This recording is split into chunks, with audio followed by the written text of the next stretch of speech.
Okay, so I'm putting her to bed for the winter. You can see it's a pretty chilly October day with a nice rainbow up there actually. And I just wanted to talk about a couple of things that I've done that were projects that have really transformed the boat. Thought it might be of use to other folk that are buying a boat like this. The first one is the deck wash.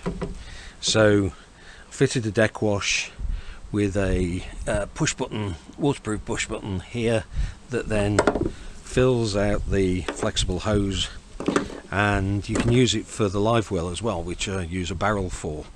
The actual deck wash is mounted on top of the transmission box, and I'll put the link to it below. It's got a strainer on it. I've actually connected it into the cooling for the cutlass bearing, and as a result of that I don't use it whilst I'm underway, but having done that, it's useful for burping the cutlass bearing when she's been out the water, which she tends to do every tide because she goes high and dry. So I can use the jet wash also to get the water into the cutlass bearing. The second thing, I'm trying this out, is mounting a small fan, solar powered fan, inside the engine bay to basically circulate the air over winter and hopefully keep the bilge completely dry and circulated.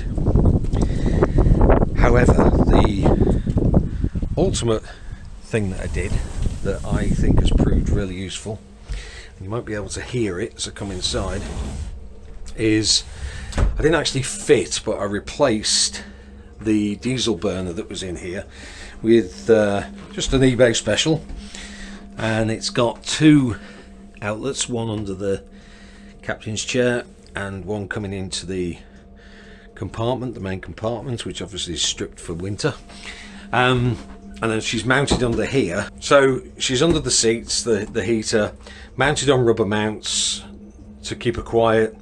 The pump, which you might just be able to hear ticking,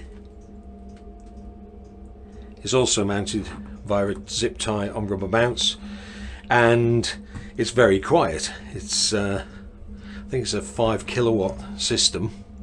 So it's very chilly outside today. It's about 9 degrees, and as you can see inside it's 70 degrees, which is very pleasant.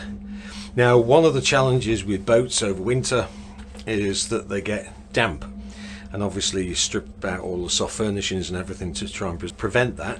However, what I've also done is rigged the heating up so that I'm able to switch it on and off remotely. So you'll hear it on at the moment. If I call a number that I've put in as boat heating off, which I'll do now, and try and line up with the heater, you'll see, maybe it's got a bit of sun on it, you'll see it turn off. This is the Vodafone voicemail.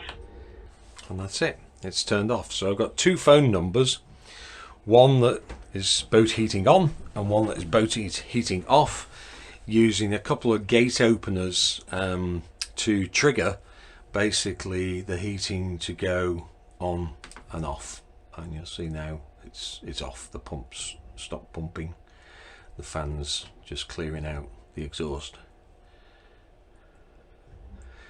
So as I say, that means that throughout the winter months, with 130 litres of diesel in the tank, I can remotely turn on and off the heater periodically, just to make sure that things don't get damp inside the boat, and it probably also warms up the bilge slightly as well.